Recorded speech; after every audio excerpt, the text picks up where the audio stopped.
자, 골로새서 읽은 것처럼 예수 그리스도의 그 사랑과 능력과 역사가 무엇인지를 알고 우리가 진정으로 예수 안에서 살아가는 삶을 온전하게 살아내면, 그러면서 그 주님의 그 위의 것을 찾아가면 주님의 마음으로 우리가 살기를 소망합니다. 오늘 요한계시록 6장 1절로 8절 말씀을 우리가 보도록 하겠습니다. 요한계시록 6장 1절로 8절 말씀을 보면요, 이렇게 나와 있습니다. 내가 봄에 어린 양이 7인 중에 하나를 떼시는데, 그때에 내가 들으니 네 생물 중에 하나가 우레소리같이 말하되 오라 하기로, 이에 내가 보니 흰 말이 있는데 그 탄자가 활을 가졌고 멸류관을 받고 나아가서 이기고 또 이기려고 하더라. 둘째 인을 떼실 때에 내가 들으니 둘째 생물이 말하되 오라 하니, 이에 다른 붉은 말이 나오더라. 그 탄자가 허락을 받아 땅에서 화평을 제하여 버리고 서로 죽이게 하고 또 큰 칼을 받았더라. 셋째 인을 떼실 때에 내가 들으니 셋째 생물이 말하되 오라 하기로, 내가 보니 검은 말이 나오는데 그 탄자가 손에 저울을 가졌더라. 내가 내 생물 사이로부터 나는 듯한 음성을 들으니 이르되 한 데나리온에 밀 한 대요 한 데나리온에 보리석 대로다. 또 감당료와 포도주는 해치지 말라 하더라. 넷째 인을 떼실 때에 내가 넷째 생물의 음성을 들으니 말하되 오라 하기로, 내가 보매 청황색 말이 나오는데 그 탄자의 이름은 사망이니 음부가 그 뒤를 따르더라. 그들이 땅 4분의 1의 권세를 얻어 검과 흉년과 사망과 땅의 짐승들로서 죽이더라. 아멘. 자, 오늘은 이제 요한계시록 6장의 말씀을 이제 시작을 합니다. 요한계시록 6장. 이 요한계시록 6장부터는 이제 뭐 7인을 떼시는, 그러니까 오늘은 6장이에요. 6장은 그 하나님께서 이제 7인을 떼시는데 7인 중에서 6개 인을 뗄 때에 일어난 사건이 6개 인. 그러니까 요한계시록 6장이니까요. 요한계시록 6장이니까 6개의 인. 6개 인까지 나오거든요. 6개 인까지 이렇게 외우면 쉽습니다. 그래서 6개의 인을 어린 양이 떼는데 그때마다 사건이 일어난다.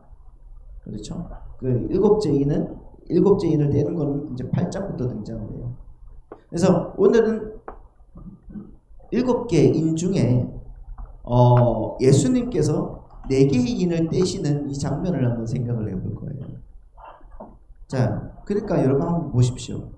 1절부터 8절까지 여러분들 한번 이제 눈으로 한번 쭉 읽어보셨는데, 읽어보니까 어떠십니까? 자, 뭐가 뭔지 좀 그렇죠? 그렇지 않습니까? 무슨 말이에요? 글도 어렵고 마음도 어렵고 뭐지? 나 다 죽이려고 하고 막 이러고 있는데. 그래서 여러분, 많은 신학자들과 목사님들이 제일 어려워하는 성경이 바로 요한계시록이고요. 그리고 요한계시록 6장부터가 해석하기 어렵다고 해요. 굉장히 어렵죠. 여러분들은 지금 그 초입에 이제 도달하신 거예요. 해석하기 어려운 초입. 여러분, 그러면 한번 5장까지는 기억이 나십니까? 1장부터 5장까지? 갑자기 막 이렇게 하면 자, 그냥 그래도 여러분 느낌적으로는 알면 됩니다. 느낌적으로는. 그러니까 나중에 또 읽으면은 그때 목사님이 이렇게 설명하셨지 하면서 이해가 되셔요. 그러니까 오늘도 마찬가지예요. 눈을 크게 뜨고 마음을 이제 넓게 열고 들으셔야 되겠지만 너무 어려워하지 말라는 말이에요. 알겠죠? 아무튼 여러분, 이 7인 부분은 8장까지 이어집니다. 8장까지 이어지는데 내용을 한번 분석을 해보면은 이 7인 부분은 4 더하기 3의 구조로 되어 있어요. 다른 것도 마찬가지예요. 다른 대접도 마찬가지고 그런 거 다 마찬가지입니다. 4 플러스 3의 구조로 되어 있습니다. 자, 먼저 그 말을 탄 자가 넷이 나와요. 4명이 나오죠. 그 다음에 3개의 인이 나오는데 이때는 마치 이제 TV 채널을 바꾸는 것처럼, 그때 막 이제 TV 채널이 바뀌는 것처럼. 그러니까 그런데 5째 인부터 7째 인까지는 다 다른 장면이 나오는 겁니다. 자, 이건 7인이 끝나면은 7 나팔이 나오고 저 7 나팔이 나오면 또 7 대접이 나오는데 이 구조도 다 똑같아요. 4 더하기 3의 구조를 가지고 있어요. 그러면 이거는 또 나중에 말씀을 드리도록 하고요. 아무튼 오늘 7 인의 재앙 중에서 오늘은 1절부터 8절까지 보시면은 4가지 재앙이 나옵니다. 4가지 재앙이 나오는데 모두 누가 말을 탄 자가 등장을 해요. 말을 탄 자가 등장하죠. 그래서 첫째 인을 떼니까 무슨 말을 탄 자가 나옵니까? 백말을 탄 자가 나오고, 둘째 인을 떼니까 붉은 말 타는 자가 나오고, 셋째 인을 떼니까 검은 말 탄 자가 나오고, 넷째 인을 떼니까 청황말을 탄 자가 나온다. 이렇게 나와 있어요. 근데 이 말 탄 자가 누구냐? 자, 이 말을 탄 자가 누구냐에 대한 의견이 굉장히 분분합니다. 그래서 어떤 분들은 그분이 예수님이다. 또 어떤 분들은 아니다. 예수님이 아니라 적그리스도다. 또 다른 의견들을 가진 분들 뭐 많아요. 선지자다, 아니면 목사들이다, 아니면 굉장히 많은 의견들이 다양한데, 그런데 제가 여러분들께 말씀을 드릴 것은 뭐냐고 하면은, 여러분들은 여기 말탄자에 관해서 너무 관심을 가지지 않으셔도 된다는 거예요. 중요한 것은 여러분 인을 떼는 분이 중요한 것이지 말을 탄 자는 아무런 중요한 게 아니란 말이에요. 인을 떼서 하나님께서 허락을 하셨으니까 말을 타고 가는 것 아닙니까? 그렇죠? 말 탄 자들이 누구인지는 그렇게 중요하지 않다는 거예요. 그러니까 이게 누군지 어떤 사람인지, 여러분 신학자가 100명이면 100명 다 해석이 다른데 아니에요. 100명 다 해석은 다른 게 아니라 거의 10부류로 이렇게 나눠지는데 누구다 하면서 그게 전부 다 아니에요. 그러니까 단지 그 말탄자들이 등장함으로써 성경이 우리에게 주고자 하는 메시지를 잘 이해하셔야 되는 겁니다. 그럼 되는 겁니다. 그러니까 여러분 수수께끼로 뭔가를 풀지 말고 성경을 풀면 안 된다는 거예요. 성경이 자꾸 이 사람은 누구일까요? 자꾸 이러는데 그런 걸로 여러분 풀지 마십시오. 보십시오. 요한복음 20장에서 요한복음 20장 마지막 절에서 나왔다. 한번 읽어볼까요? 시작. 오직 이것을 기록함은 너희로 예수께서 하나님의 아들 그리스도이심을 믿게 하려 함이요 또 너희로 믿고 그 이름을 힘입어 생명을 얻게 하려 합니다. 자, 요한이 성경을 왜 기록했다고 되어 있습니까? 성경을 예수 그리스도가 하나님의 아들. 자, 그러니까 예수가 하나님의 아들이시고 우리의 그리스도임을 믿게 하고, 맞잖아요. 그리고 그로 말미암아 우리로 영생을 갖게 하려 성경이 쓰여졌다, 이렇게 말하고 있어요. 그렇지 않습니까? 우리가 성경을 읽는 이유는 성경 안에는 누가 있기 때문에? 예수 그리스도. 성경은 누구로 풀어야 된다고요? 예수 그리스도로 풀어야 된다. 할렐루야. 그러니까 우리 성도님들이 미래에 일어난 일, 과거에 일어난 일, 오늘 우리가 이 성경을 교훈 삼아서 어떻게 살아야 될 것인가, 이게 여러분 적혀 있는 게 아니에요. 성경에는 누가 적혀 있다고요? 오직 예수님만 적혀 있는 거예요. 그 예수 그리스도를 통하여서 내 삶이 변화되는 것을 목적으로 하는 것이지 내가 무엇을 하겠습니다 라는 것을 목적으로 삼는 게 아니라는 것입니다. 할렐루야. 그러니까 여러분 오늘 아침에 여러분들이 성경을 읽고 큐티를 했어도, 말씀을 봤어도 하나님 이 말씀을 통해서 내가 이렇게 살겠습니다 하면 그건 엉터리라는 거예요. 그건 여러분 헛다리 짚는 거란 말입니다. 성경은 전부 예수 그리스도에 대해서, 그분으로 말미암아 우리에게 주어질 영생에 대해서 기록하고 있는 것이란 말입니다. 그러니까 우리가 그 말탄자가 누구냐, 거기에 초점을 맞추고 거기에 관심을 가지시기보다는 거기에서 주는 복음 안에 들어있는 메시지가 무엇인가를 찾으셔야 됩니다. 예수 그리스도께서 우리에게 하시는 그 은혜가 무엇인가를 찾으셔야 됩니다. 그런데 요한이 이야기하는 이 말탄자가 어디에서 나오는가? 구약에서 등장을 해요. 그러니까 여러분 이 요한계시록에서 나오는 이 모든 환상과 그 요한의 그 묵시는요 어디에서 다 차용이 되느냐 하면은 그 구약에서 다 차용이 되는 거란 말입니다. 지난주에도 말씀을 드렸잖아요. 다 구약에서 나오는 내용들이에요. 오늘 말씀은 이 네 말탄자들이 어디서 나오는가 한번 찾아보십시오. 스가랴 1장입니다. 자, 스가랴 1장 7절로 12절 말씀인데요. 다리오 왕 제2년 11째 달 곧 스바월 24일에 이또의 손자 베레가의 아들 선지자 스가랴에게 여호와의 말씀이 임하니라. 내가 밤에 보니 한 사람이 붉은 말을 타고 골짜기 속 화석류 나무 사이에 섰고 그 뒤에는 붉은 말과 자줏빛 말과 백마가 있기로 내가 말하되 내 주여 이들이 무엇이니까 하니 내게 말하는 천사가 이르되 이들이 무엇인지 내가 내게 보이리라 하니 화석류 나무 사이의 선자가 대답하여 이르되 이는 여호와께서 땅에 두루 다니라고 보내신 자들이니라.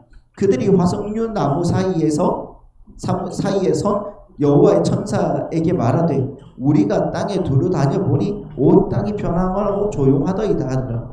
여호와의 천사가 대답하여 이르되 만군의 여호와여 여호와께서 언제까지 예루살렘과 유다 성읍들을 불쌍히 여기지 아니하시려 하나이까. 이를 노하신 지 70년이 되었나이다 하매 이렇게 말하죠. 자 여기에서 그러니까 스가랴에서 그 말탄자들이 요한에 의해서 인용이 되는 거예요. 그런데 여러분 10절 말씀을 보시면은 10절 말씀 보시면 이렇게 나와 있어요. 말탄자들이 무엇을 하려고 했다는 거예요? 하나님으로부터 세상에 두루 다니도록 보내심을 받은 자들이다. 이 자들이. 그럼 무엇을 하도록 보내심을 받은 걸까요? 뭘 하도록 보내심을 받은 겁니까? 이 스가랴의 역사적 배경을 알면은 이게 조금 더 도움이 되겠죠. 이 사람들은 그러면 이 자들은 사람이라고 하기는 그렇고 이 자들은 그러면 뭘 하도록 보내심을 받은 건가? 여러분 선지자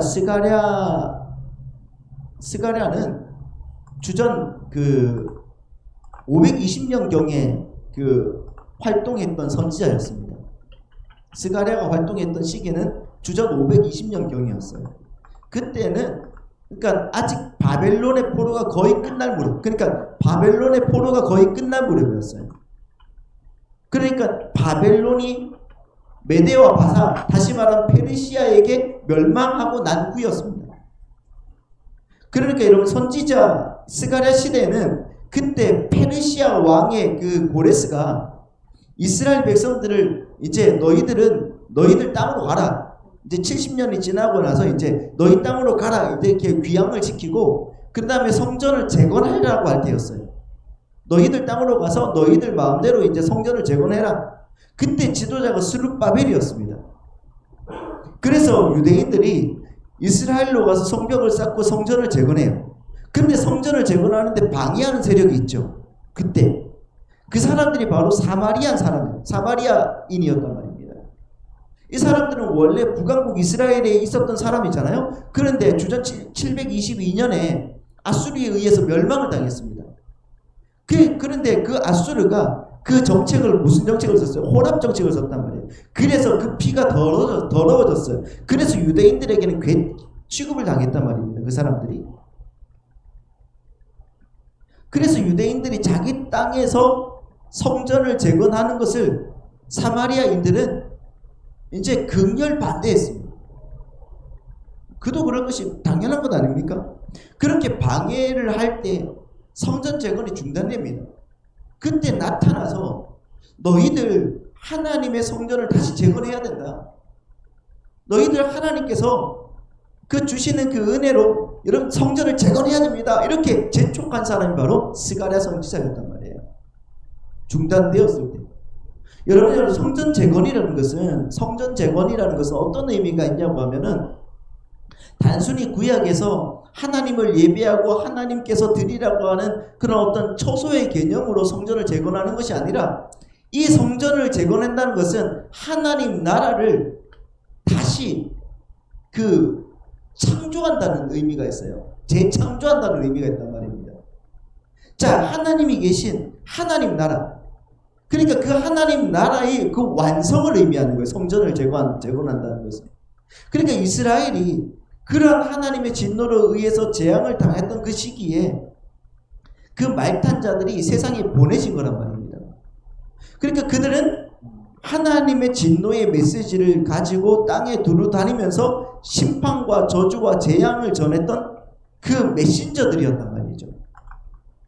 여러분이 그 말탄 자가 어떤 존재인가? 메신저라고 하는데 그 사람이 그것들이 뭐 천사인가 사람인가 이런 것들에 여러분 궁금해하지 마시고 그 말탄 자들이 무엇을 전했는가를 보시면 되는 거예요. 그러니까 그 말탄 자들을 어떤 존재로 이해하려고 하시기보다는 그 말탄 자들은 하나님의 재앙의 내용을 가지고 가고 있더라는 거예요. 그렇게 여러분 이해하시면은 훨씬 성경의 이해가 편하다는 거예요. 그러니까 그 존재가 천사냐 사람이냐 거기에는 관심을 안 두셔도 그 성경을 해석하는 데는 전혀 무리가 없다는 말이죠. 근데 여러분 12절 말씀 보시면은 스가랴 1장 12절 말씀 보시면 이렇게 나와 있어요. 자, 여호와의 천사가 대답하여 이르되 만군의 여호와여 여호와께서 언제까지 예루살렘과 유다 성읍들을 불쌍히 여기지 아니하시려 하나이까 이렇게 말씀하죠.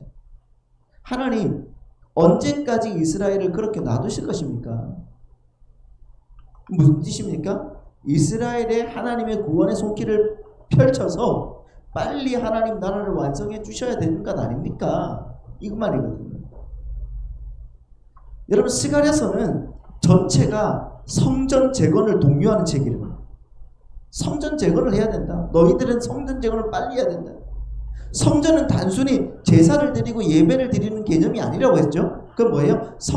성경은 타락하고 다음에 타락하고 그 타락한 그들을 심판하고 그들이 심판당한 그들을 구원하시고 그런 천국 잔치의 개념, 그 천국 잔치가 완성된 성전의 그 완성의 개념이란 말입니다.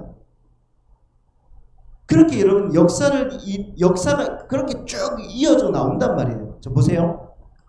창세기부터 여호수아까지 한번 그렇게 완성이 돼요. 성전 재건이. 어떻게? 하나님의 나라는 이렇게 완성이 되어 간다. 그래서 여호수아가 그때 뭐 성전을 재건했다 이 말이 아니라 하나님 나라를 그때 완성을 합니다. 그 다음에 나와 내 집은 여호와만 섬기겠다고 하고 죽죠. 그리고 나서 사사기부터 사람들이 타락하고 폐역을 합니다. 그렇죠? 그 사사기부터 쭉 가서 열왕기서에서 솔로몬이 성전을 완성해요. 거기서 또 한번 끝나는 거예요. 역대기부터 또 타락해서 또 사람들이 막 난리를 치지 않습니까? 그러면서 쭉 가서 나중에 에스라와 느헤미야, 에스더까지 해서 한 번 또 성전이 재건이 돼요. 그러면서 그 하나님의 나라가 어떻게 나오는지 이제 보는 거예요. 그러면서 또 다음에 이사야부터 시작해서 너희들 이러면 혼난다 하면서 막 학기에 스가랴가 나오고 막 그런단 말입니다. 그 성전 재건 때 활동했던 선지자들이 바로 이 사람들인 거예요. 그러니까 성전 재건이라는 것은 하나님의 나라를 완성시키는 거예요. 하나님 나라의 완성이라는 말입니다. 그런 하나님의 나라의 완성이 어떻게 이루어질 것인가가 창세기부터 계시록까지 그렇게 쭉 이어져 나오고 있는 거예요. 구약의 성전의 개념이 그래서 우리에게 굉장히 중요한 겁니다. 그렇게 하나님의 나라의 완성, 이 성전 재건을 이야기하는 그 스가랴에서 여호와의 사자가 하나님 언제까지 이스라엘을 이렇게 놔두실 것입니까? 이런단 말이죠. 그러니까 하나님 나라를 빨리 완성시켜 주십시오. 빨리 그들을 좀 구해 주십시오. 구원해 주십시오. 이제 그들을 징계해서 구원해 주십시오. 이런 이야기를 하는 거죠. 그런데 이 말탄 자들이 똑같이 등장하는 오늘 우리가 읽었던 요한계시록 6장의 이 부분 7인의 이 부분을 보면 똑같은 기도가 나와요. 오늘 1절에서 8절까지는 없었는데 없습니다. 9절에서 10절까지 있거든요. 자, 9절에서 10절까지 한번 보겠습니다.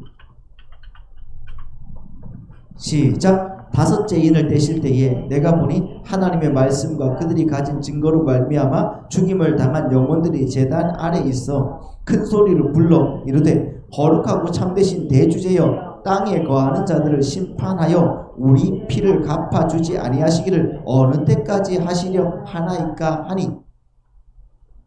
다섯째 인을 뗄 때 순교자들이 어떻게 기도합니까? 하나님, 언제까지 저 원수를 그냥 놔둬서 우리의 기도를 들어주지 않겠습니까? 이러는 거예요. 그러니까 그들의 기도가 뭐라는 겁니까? 빨리 원수를 갚아주십시오. 빨리 원수를 갚아주십시오 하는 그 기도로. 근데 여러분, 빨리 원수를 갚아주셔서 하나님의 나라를 완성시켜 주십시오. 자, 무슨 말이냐면 스가랴 1장에서는 1장 12절에서는 빨리 이스라엘을 구원하셔서 하나님 나라를 완성시켜 주세요 이건데, 계시록에서는 빨리 저 세상을 심판하셔서 하나님 나라를 완성시켜 주세요 이걸 말이에요. 근데 여러분, 정말 여기서 중요한 개념이 나오는 건데 뭐냐고 하면은, 여기에 있는 사람들, 그러니까 스가랴에서 성전의 완성을 원하는 그들과 또 이 계시록에서 하나님 빨리 저 원수들을 심판하셔서, 저 세상을 심판하셔서 하나님 나라를 완성시켜 주십시오 하던 이 사람들은 다 누구예요? 천국 백성이거든요. 근데 이 사람들이 다 어디에 있다는 거예요? 어디에 있었다는 겁니까?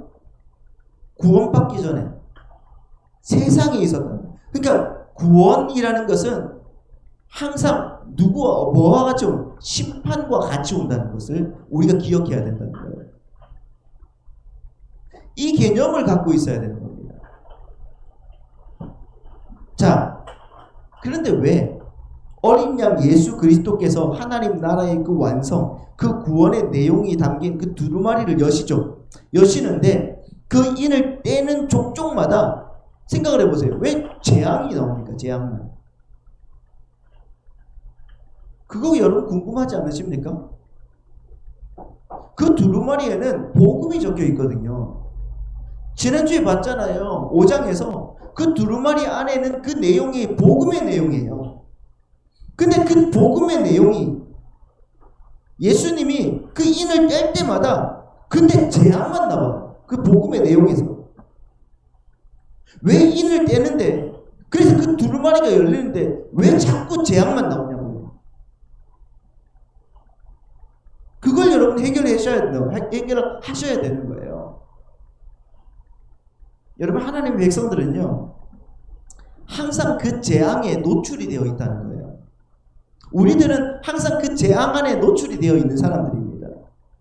왜 그 재앙에 하나님의 백성들이 함께 노출되어야 되는지 아십니까, 여러분?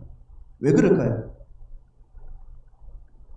자기 세대주의자들이 얘기하는 것처럼 그 7년 대환란 전에 교회는 다 휴거가 되고, 이것은 나머지 사람들이 당하는 거다.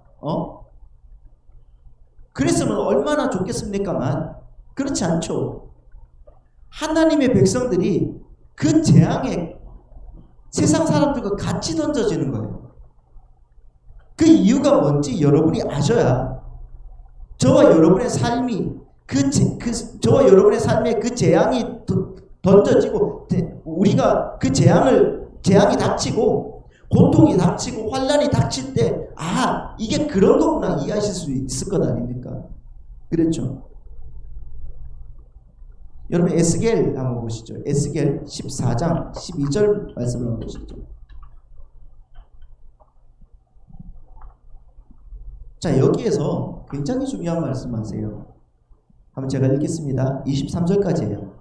여호와의 말씀이 또 내게 임하여 이르시되, 인자야, 가령 어떤 나라가 불법을 행하여 내게 범죄함으로 내가 손을 그 위에 펴서 그 의지하는 양식을 끊어 기근을 내려 사람과 짐승을 그 나라에서 끊는다자, 비록 노아, 다니엘, 욥 이 세 사람이 거기 있을지라도 그들은 자기의 공의로 자기의 생명만 건지리라. 나 주 여호와의 말이니라. 무슨 말이에요? 이 사람들도 의인이죠. 하나님의 백성들이란 말이에요. 그럼 하나님의 백성들을 돌고 막 이렇게 올 수가 있는 건가? 아니라는 거예요. 자기들만 오지. 자, 15절입니다. 가령 내가 사나운 짐승을 그 땅에 다니게 하여 그 땅을 황폐하게 하여 사람이 그 짐승 때문에 능히 다니지 못하게 한다 하자. 비록 이 세 사람 누구죠? 노아, 다니엘, 욥이죠. 이 세 사람이 거기 있을지라도 나의 삶을 두고 맹세하노니 그들도 자기는 건지지 못하고 자녀는 건지지 못하고 자기만 건져지겠고 그 땅은 황폐하리라. 주 여호와의 말씀이니라. 아무도 건지지 못하고 자기만 건져진다. 가령 내가 칼이 그 땅에 임하게 하고 명령하기를 칼아 그 땅에 돌아다니라 하고 내가 사람과 짐승을 거기에서 끊는다자. 비록 이 세 사람이 거기에 있을지라도 나의 삶을 두고 맹세하노니 그들도 자녀는 건지지 못하고 자기만 건지리라. 나 주 여호와의 말이니라. 가령 내가 그 땅에 전염병을 내려 죽임으로 내 분노를 그 위에 쏟아 사람과 짐승을 거기서 끊는다자. 비록 노아, 다니엘, 욥이 거기 있을지라도 나의 삶을 두고 맹세하노니 그들도 자녀는 건지지 못하고 자기의 공의로 자기의 생명만 건지리라. 주 여호와의 말씀입니다. 주 여호와께서 이같이 이르시되 내가 나의 네 가지 중한 벌 곧 칼과 기근과 사나운 짐승과 전염병을 예루살렘에 함께 내려 사람과 짐승을 그 중에서 끊으리니 그 해가 더욱 심하지 아니하겠느냐. 자, 여러분 보십시오. 칼과 기근과 사나운 짐승과 전염병, 이게 뭡니까? 계시록에 인이 떼어졌을 때 일어나는 재앙들이란 말이에요. 이게. 그런데 그게 예루살렘에 함께 내려 이렇게 말씀하신단 말이에요. 함께 내린다고. 자, 22절입니다.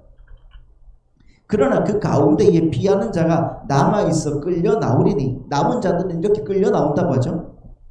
그러니까 아예 재앙을 안 받는다는 게 아니에요. 남은 자들이 같이 재앙을 받는 거예요. 함께 재앙을 받는데 그들은 죽지 않고 살아남는다는 이야기죠. 곧 자녀들이라. 그들이 너희에게서 나오리니 너희가 그 행동과 소행을 보면 내가 예루살렘에 내린 재앙 곧 그 내린 모든 일에 대하여 너희가 위로를 받을 것이라. 너희가 그 행동과 소행을 볼 때에 그들에 의해 위로를 받고 내가 예루살렘에서 행한 모든 일이 이유 없이 한 것이 아닌 줄 알리라. 여호와의 말씀이니라. 이유 없이 한 것이 아니다. 무슨 말이에요? 이유가 있어서 한 것이다. 자, 보십시오. 여러분, 우리도 마찬가지죠. 우리도 이 교회 시대를 통해서 수많은 지진과 기근과 해일과 전쟁과 전염병 이런 것들을 계속 겪고 있지 않습니까? 하나님께서 예루살렘의 멸망에 대해서 경고를 하시는데 그 재앙이 얼마나 엄중하고 철저한 것인지 하나님의 그 의인이라도 하나님이 의인이라고 일컫는 그 노아와 다니엘과 욥이 거기에 있다고 할지라도 그들의 자식들마저도 거기서 건져내지 못할 것이라고 이렇게 반복해서 강조하신다는 거예요. 근데 여러분 22절을 보시면은 거기서 나오는 자들이 있는데 바로 누가예요? 누가 나온다고요? 남은 자들이 나온다고. 이렇게 말씀하시죠. 그들이 그 재앙을 모면하는 것이 아니라 그 재앙을 함께 당하는데 그들은 하나님 앞으로 나오는 계기가 되고 나머지 사람들은 뭐라는 거예요? 그 무서운 심판을 당하더라는 겁니다. 하나님의 백성들도 재앙에 그대로 노출이 되어 있다는 겁니다. 우리도 마찬가지죠. 그러면 왜 하나님의 백성들에게도 이러한 재앙이 함께 하는가? 왜 그럴까요? 자, 이번에는 스가랴, 아까 봤던 우리 스가랴를 다시 보시죠. 스가랴 6장 말씀을 보시면은 6장 1절에서 8절 말씀 보면 내가 또 눈을 들어본즉 내 병거가 두 산 사이에서 나오는데 그 산은 구리산이라. 첫째 병거는 붉은 말들이, 둘째 병거는 검은 말들이, 셋째 병거는 흰 말들이, 넷째 병거는 아름지르고 건장한 말들이 메었는지라. 여기서도 여러분 보세요. 뭐가 나와요? 네 말들이 나오고 병거가 나오잖아요. 그렇죠? 내가 내게 말하는 천사에게 물어 이르되 내 주여 이것들이 무엇이니까 하니 천사가 대답하여 이르되 이는 하늘의 내 바람인데 온 세상의 주 앞에 서 있다가 나가는 것이라 하더라. 검은 말은 북쪽 땅으로 나가고 흰 말은 그 뒤를 따르고 아름진 말은 남쪽 땅으로 나가고 건장한 벌은 나가서 땅에 두루 다니고자 하니 그가 이르되 너희는 여기서 나가서 땅에 두루 다니라 하매 곧 땅에 두루 다니더라. 그가 내게 외쳐 말하여 이르되 북쪽으로 나간 자들이 북쪽에서 내 영을 쉬게 하였느니라 하더라. 자, 이 말들도 얘네들도 두루 다녀요. 그렇죠?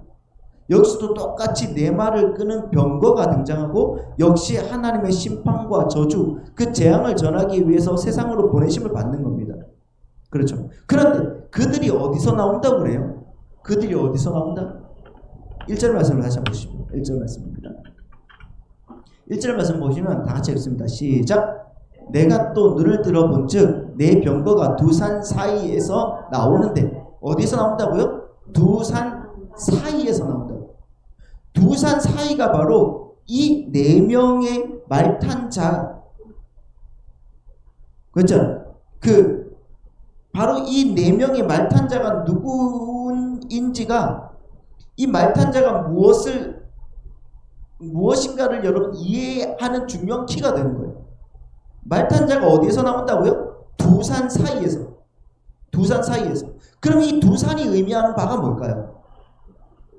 자, 14장으로 가보시죠. 스가랴 14장 1절에서 5절. 여호와의 날이 이르리라. 그 날에 내 재물이 약탈되어 내 가운데에서 나누이리라. 내가 이방 나라들을 모아 예루살렘과 싸우게 하리니 성읍이 함락되며 가옥이 약탈되며 부녀가 욕을 당하며 성읍 백성이 절반이나 사로잡혀 가려니와 남은 백성은 성읍에서 끊어지지 아니하리라. 그때에 여호와께서 나가사 그 이방 나라들을 치시되 이왕의 전쟁 날에 싸운 것 같이 하시리라. 그날에 그의 발이 예루살렘 앞 곧 동쪽 감람산에 서실 것이요 감람산은 그 한가운데가 동서로 갈라져 매우 큰 골짜기가 되어서 산 절반은 북으로 절반은 남으로 옮기고 그 산 골짜기는 아셀까지 이를지라. 너희가 그 산 골짜기로 도망가되 유다 왕 우시야 때에 지진을 피하여 도망하던 것 같이 하리라. 나의 하나님 여호와께서 임하실 것이요 모든 거룩한 자들이 주와 함께 하리라. 하나님께서 감람산에 딱 서시니까, 그렇죠? 서시니까 그 감람산이 둘로 갈라져요. 그 갈라진 두 산 사이 골짜기로 모든 백성이 다 도망한다는 거죠. 그렇죠? 도망한다는 거예요. 그러니까 하나님의 백성들은 두 산 사이에서 구원을 받게 된다는 거예요. 하나님의 백성들이, 하나님께서 이제 심판을 하시는데 하나님의 백성들은 다 어디로 간다고요? 두 산 사이에 골짜기로 가는 거예요. 골짜기로.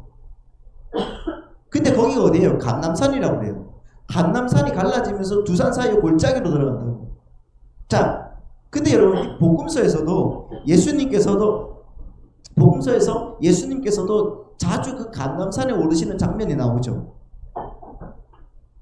그렇지 않습니까? 사복음서에서 우리가 그 예수님께서 감람산에 오르신 것을 자주 봐요. 이 말씀은 무슨 말이에요? 이렇게 메시아적 예언의 성취를 이루는 곳이 바로 감람산이라는 거예요. 복음서 기자들이 일부러 그곳의 지명을 딱 기록해 놓은 거예요. 다른 것도 아니잖아요. 예수께서 산에 올라가 뭐 이렇게 말씀하시잖아요. 근데 이 감람산은 감람산이라고 딱 지정해 놓죠. 왜 그럴까요? 감람산에서 예수님께서 마지막 종말에 대해서 강화를 하세요. 그리고 성경에는 감람산에 있는 그 겟세마네 동산에서 습관을 쫓아서 예수님께서 자주 기도하셨다고 말씀하시죠. 그러니까 그 골짜기에서 기도하신 거예요. 그 골짜기에서. 이 골짜기. 구원이 이루어지는 그 두 산 사이 골짜기에 대한 이야기. 성경에 여러 군데에서 등장한단 말입니다. 이것을 여러분 비유로 해서 솔로몬의 성전에서도 마찬가지예요. 솔로몬의 성전에 들어가기 위해서는 반드시 두 기둥을 거쳐야 됐습니다. 성전에 들어가는 자, 즉 하나님의 보좌 앞으로 들어갈 수 있는 자들은 반드시 두 산 사이를 통과해야 된다는 상징인 거예요. 그리고 그 두 산이 또 어디에 나옵니까? 신명기 11장에 보시면은 11장 26절 말씀 보시죠.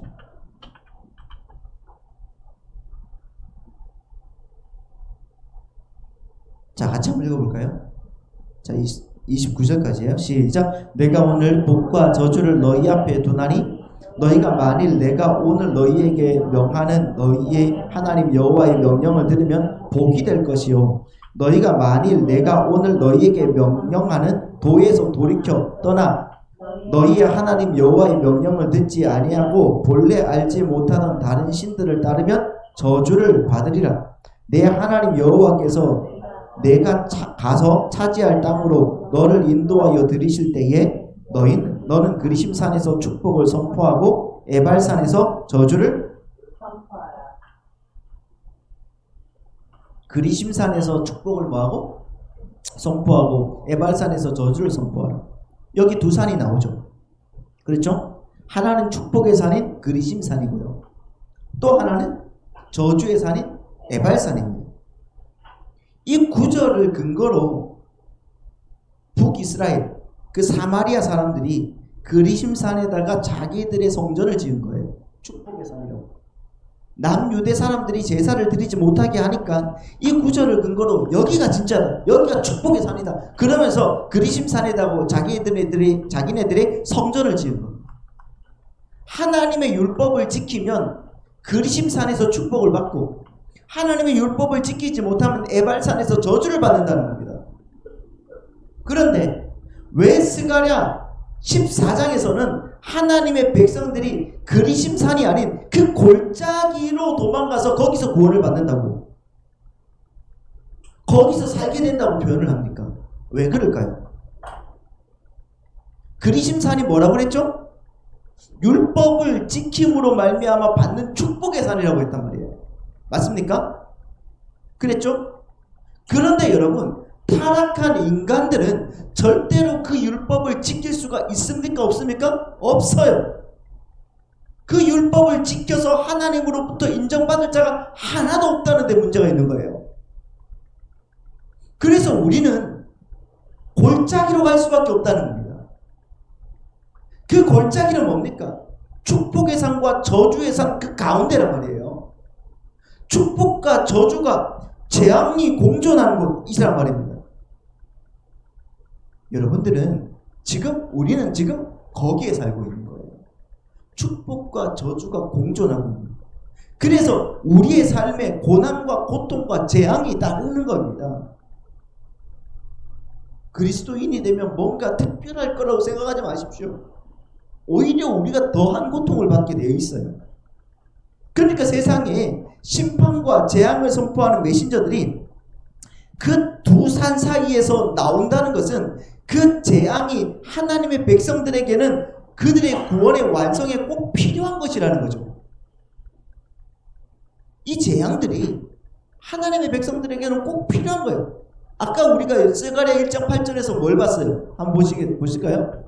스가랴 1장 8절에서 이렇게 나오고 있습니다. 내가 밤에 보니 한 사람이 붉은 말을 타고 어디로? 골짜기 속 화석류 나무 사이에 섰고 그 뒤에는 붉은 말과 자줏빛 말과 백마가 있다. 이렇게 구원받은 자들은 심판과 저주의 산인 에발산과 축복의 산인 그리심산 사이 골짜기로 피하여서 거기서 살게 된다는 겁니다.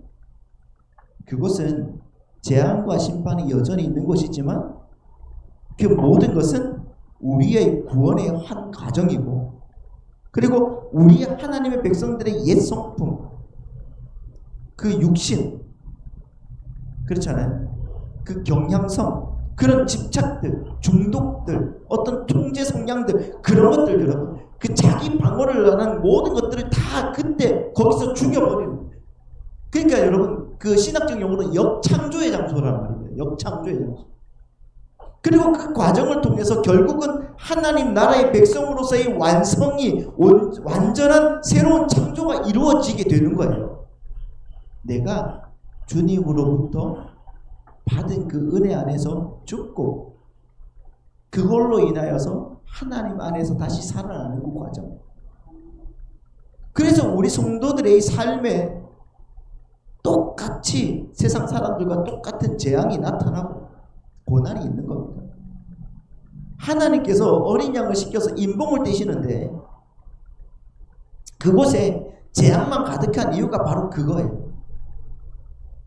여러분은 이 땅에 끊이지 않는 전쟁과 기근과 자연재해와 늘 새롭게 나타나는 그 불치병, 그 전염병들, 악인들과 동일하게 노출이 된단 말입니다. 우리들에게. 동일해요. 우리 모두 다 코로나 걸렸었잖아요. 안 걸리셨습니까? 다 한 번쯤은 코로나 겪어봤단 말이에요. 우리 다 걸린단 말이에요. 또 여러분, 우리는 전쟁 경험 안 할 것 같습니까? 할 수도 모르죠. 저기 러시아 우크라이나 전쟁, 그 사람들은 여러분 얼마나 힘들겠습니까? 그 안에서 그리스도인들도 얼마나 많이 죽어갔겠습니까? 이제 곧 태풍 들이닥칠 텐데 태풍이 우리 사는 곳에는 안 닥칠 것 같습니까? 아니잖아요. 동일하게 우리들에게도 일어납니다. 그리고 그러한 것을 경험해 본 분들이 계신단 말이에요. 이 자리에서. 그러나 여러분들은 그러한 일을 당하시거나 지켜보면서 왜 나에게도 이러한 일이 일어나는가? 왜 나에게 자꾸 이런 슬픔들이 일어나는가? 하나님이 계시다고 하는데 왜 저런 불쌍한 사람들이 생기고 왜 나는 이렇게 불쌍한가? 이런 식으로 원망해서는 안 된다는 말입니다. 그리스도인들은. 그리고 여러분, 오늘 본문에서 절대로 놓치지 말아야 될 것은 바로 그거예요. 뭐냐고 하면은 아까도 말씀을 드렸던 것처럼 말을 탄 자가 누구인가가 문제가 아니라 인봉을 누가 떼시는가, 이것을 확실하게 여러분들이 기억해야 되는 겁니다. 가장 중요한 게 바로 그거예요. 그 책의 인봉을 누가 떼신다고요? 예수님이 떼시는 거예요. 우리를 위해서 목숨까지 버리신 예수 그리스도가 떼신다는 것을 여러분 잊지 마시기 바랍니다. 그분이 바로 주어예요.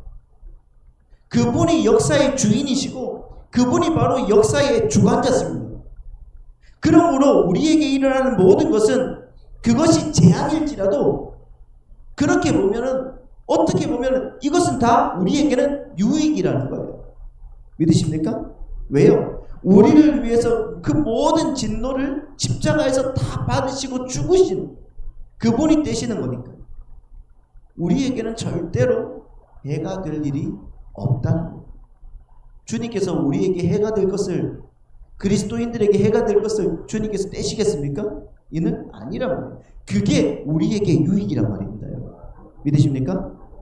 우리가 어디로부터 구원을 받았고 또 무엇에 의해서 구원을 받았고 또 무엇을 위해서 구원을 받았다는 이 복음이 확실하게 우리의 머릿속에 들어가 있다면은, 여러분, 오늘 제가 여러분들에게 한 이 설교가 많이 어렵고 불편할 수도 있겠지만은,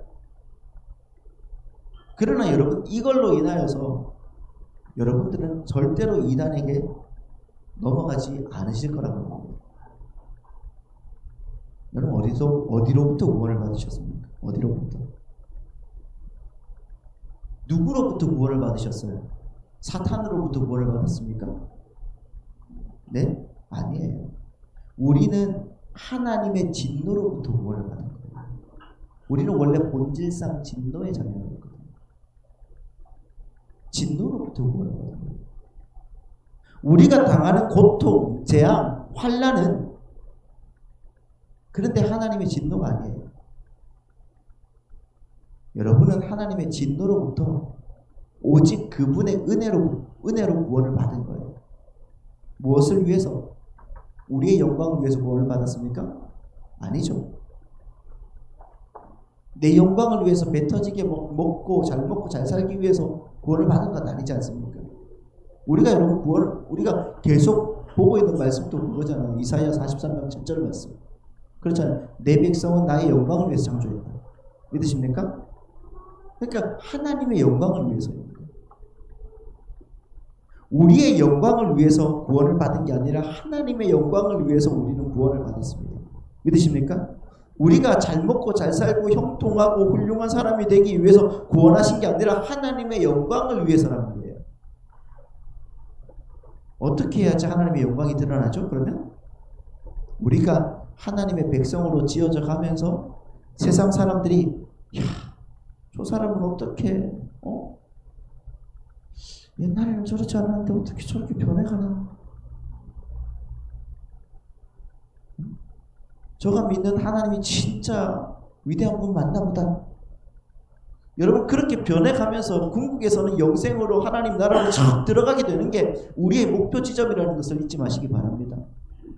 그렇다면은 우리의 삶에 오는 재앙이나 환난이든지 아니면 재난이라든지 이게 이해 안 갈 이유가 없지 않습니까? 내 목표 지점인 저기를 위해서 하나님이 골짜기에다가 나를 딱 갖다 대어놓고 여기가 바로 나의 구원의 장소인가 보다. 우리가 믿는 거죠. 네 마리의 말 탄자들이 거기서 나와서 심판과 저주와 재앙의 메시지를 전한단 말이에요. 그러나 우리에게는 그게 심판과 저주와 재앙의 메시지가 다 뭐예요? 우리에게는 복음입니다. 사람들에게는, 세상 사람들에게는 그게 뭐예요?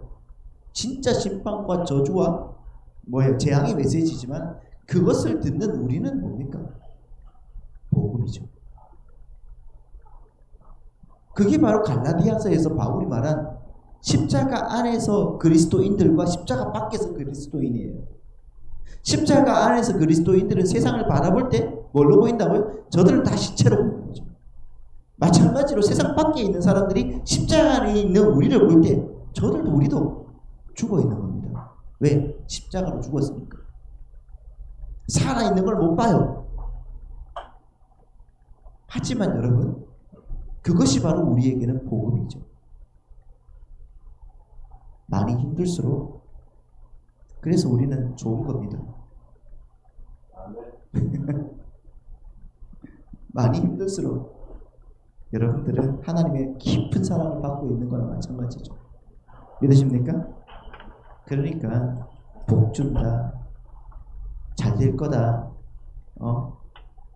뭐든 해봐라, 하나님이 반드시 성취시켜 줄 거다, 그런 엉터리 복음에 속지 마십시오. 유사품에 속지 마시고 진리를, 하나님 말씀을, 성경을, 목사를 의지하라는 말도 아니에요. 성경을 의지하십시오. 말씀을 의지하십시오. 그러면 주님이 이를 딱 떼실 때, 재앙이 쏟아질 때 그것이 바로 우리에게 복음으로 보일 줄 믿습니다. 그 은혜가 우리 사랑하는 성도님들 안에 가득하기를 소망합니다. 기도하겠습니다.